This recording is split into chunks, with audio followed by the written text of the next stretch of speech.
the afternoon sun falls on a different world than the one you know. In the summer of 1187, the dust of the Syrian road was not just dirt, it was the taste of empire, the grit of a kingdom on the edge of annihilation. You are standing beside Balian of Ibelin, a Frankish nobleman who had never expected to lead the defense of the last Christian bastion in the Holy Land. He had arrived in Jerusalem mere days before, a man stripped of rank, stripped of resources, stripped of hope. His wife had died. His lands had been taken. He had come only to bury his family and to leave the East forever. But the city he found was not a sanctuary. It was a cage filling with smoke, and the gates had just been sealed behind him. The standard history teaches you that the siege of Jerusalem in 1187 was a foregone conclusion. Saladin, the Sultan of Egypt and Syria, had already crushed the Crusader army at the horns of Hattin, killing or capturing every knight who could lift a sword. The kingdom of Jerusalem had no army left, no king on the throne, no hope of relief from Europe. By all rational calculation, the city should have fallen in a week. But that calculation missed something. It missed the man standing at the walls, watching the horizon darken with tents.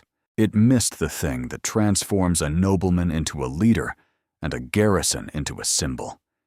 If you felt that missing piece as a hook into a deeper truth, that is exactly the kind of connection this channel exists to uncover. Subscribe so you do not lose the thread when we pull back the curtain on other sieges, other leaders, other forgotten principles that still shape the way power works today. And in the comments, tell me the single word that comes to mind when you think of what Balian had that no army could give him. I will be reading every answer. Here is what the evidence shows. Balian of Ibelin was not a commander by trade. He was a baron, a landholder, a diplomat who had spent more time negotiating than fighting. Yet when the gates closed, he was the highest-ranking noble remaining in the city. The people looked to him because there was no one else. And what happened next is the part most people miss. 13 days. That is how long Jerusalem held out. 13 days against the most powerful military machine the region had seen in a generation. And the story of those 13 days is not a story of arrows and siege towers. It is a story of a single letter, a threatened massacre, and a negotiation that reshaped the moral lines of the entire medieval world. If you have ever felt that the history you were taught is incomplete, you know the frustration of being handed a list of names and dates with no thread connecting them. You are told that Jerusalem fell, that Saladin was merciful, that Balian surrendered, but none of that tells you why. It doesn't tell you that Balian had to send a messenger under cover of darkness to Saladin's camp, carrying an offer so dangerous that if the city's own defenders had known about it, they would have killed him on the spot. It doesn't tell you that Saladin, the man history remembers as a paragon of chivalry, had vowed in writing to take the city by the sword, which in the military convention of the time meant a wholesale massacre of every man, woman, and child inside. And it does not tell you the forgotten principle that saved the city.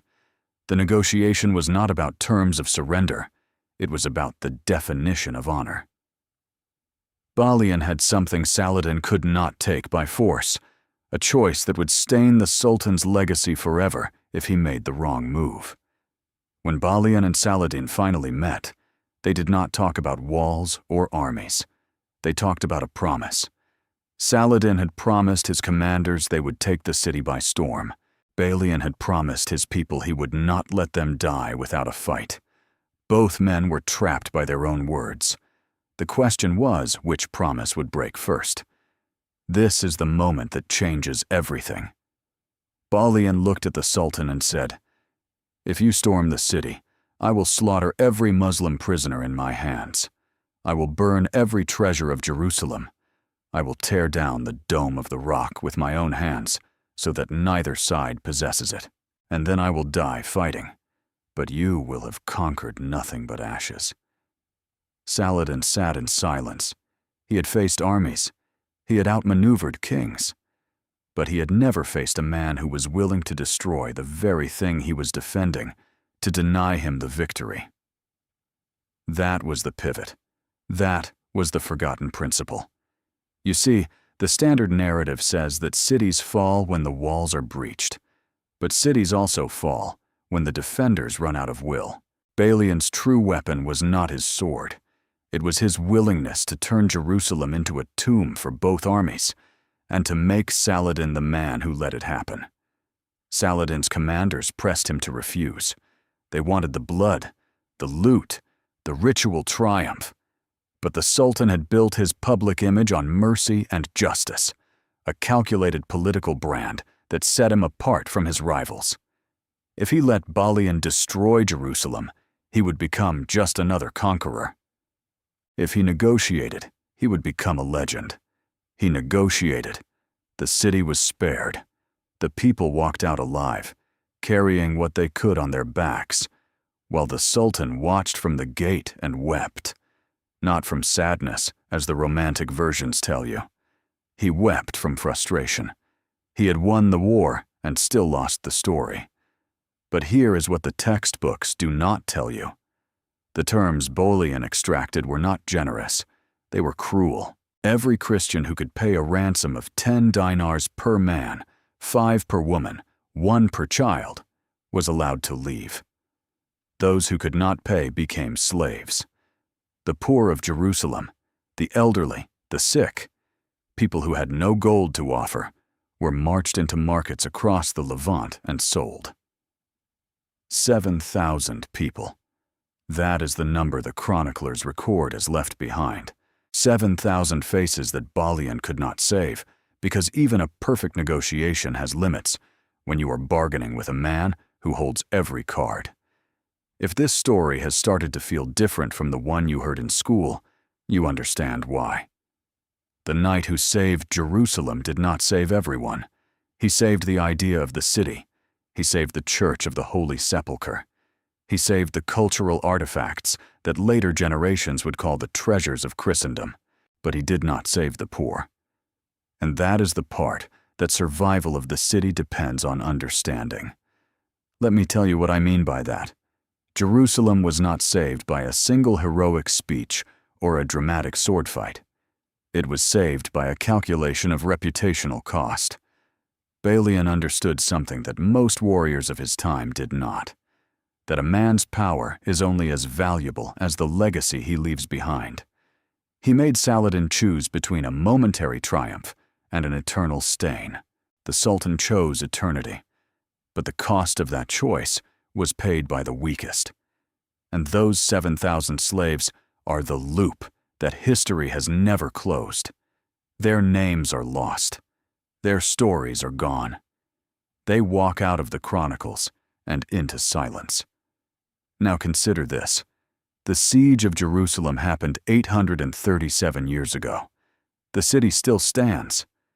The walls that Balian walked are still there, but the forgotten principle that saved it, that reputation is a currency worth more than any army, is still operating in the world you live in today. Every time you see a leader choose between a brutal victory and a merciful compromise, you are watching the same calculation Balian forced on Saladin. Every time a politician or a general decides that appearing just is more valuable than winning at all costs, you are seeing the echo of that negotiation in the dust of 1187. And yet, the textbooks will tell you about kings and battles and popes and crusades. They will give you the names of the generals who led the armies. They will not tell you about the 13 days, the letter, the threat, the 7,000 forgotten faces. The merchant of Jerusalem who sold everything he owned to free his elderly mother. The orphan child who was passed from hand to hand on the slave blocks of Damascus because no one could pay his ransom. The old woman who had lived in the city for 70 years and was told to leave barefoot or die in the street. Those are the faces of the story you have never been told. And if you are the person who feels that the official version missed something, you are right. If that feeling of missing pieces resonates with you, then you belong in the community we are building here, a place where history is not a cleaned-up timeline, but a living, costly negotiation. Subscribe so you keep seeing the faces behind the famous names, the trades that textbooks skip, and then drop a comment with the word that describes what you think Balian's real victory cost him. I want to see if your answer matches what the chronicles reveal. The evidence of the siege is still carved into the stones of Jerusalem. You can walk the same walls today, run your fingers over the same blocks that Balian touched, and stand on the same rampart where he watched Saladin's army assemble. But the real evidence is not in the stone. It is in the archive. The letters exchanged between Balian and Saladin survive in multiple manuscript copies, preserved by both Christian and Muslim chroniclers, because both sides understood they had witnessed something extraordinary. Ibn al-Athir, the great Muslim historian, recorded the terms in detail. The Chronicle of Ernul, written by a squire who was likely inside the city, gives the Christian perspective. When you place them side by side, they agree on almost every fact. That is rare in medieval history. And it means the story we have is as close to the truth as 8 centuries of time allow.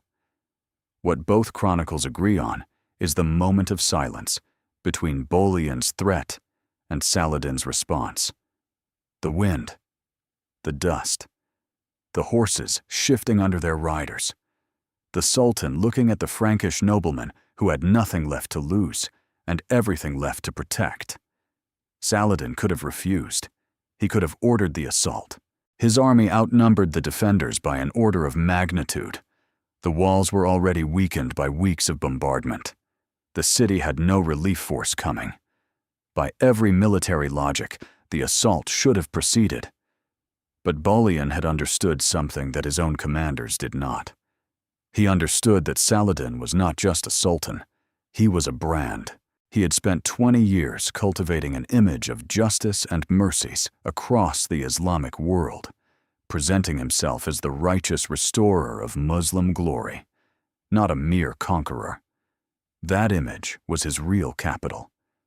And Balian offered him the one thing he could not resist, a chance to end the siege without betraying that image. So the Sultan accepted the ransom terms. The gates opened. The people walked out. And Balian of Ibelin, the landless nobleman who had come to Jerusalem to bury his family, became the last Christian lord of the holy city. He did not keep the title long. He walked out with the last refugees, carrying nothing but the keys to a city that no longer belonged to him. He spent the rest of his life in obscurity, writing letters, trying to arrange the release of the prisoners he could not save. He died in a foreign land, far from the walls he had defended. But the thing he left behind was heavier than any crown. He left a question that still waits for an answer. Can you defend something you love without destroying it? Can you negotiate with an enemy who holds all the power and still walk away with your honor intact? Balian's answer was yes, but the cost was the 7,000 who could not pay. And the people who remember their names are the only ones who truly understand what happened on those 13 days. The sun is still rising over Jerusalem. The dust is long settled. But the negotiation between a desperate man and a powerful one is not over. It is still playing out in every room where a weaker party sits across from a stronger one and asks for terms. And the forgotten principle that saved a city is the same one that will save you when you have nothing left to bargain with. Know what the other side values more than victory, and offer them the chance to keep it. This is the real thread that connects past to present, the calculation of reputation, the weight of a promise, the faces we choose to remember. If you want to walk the next corridor of history with me, subscribe now so you are here When we uncover another story, the textbook's left incomplete. And before you go, leave a comment with the name of one person. A stranger, a forgotten ancestor, a name from your own family, that you refuse to let disappear into silence, because those names are the only answer that matters to Balian's question.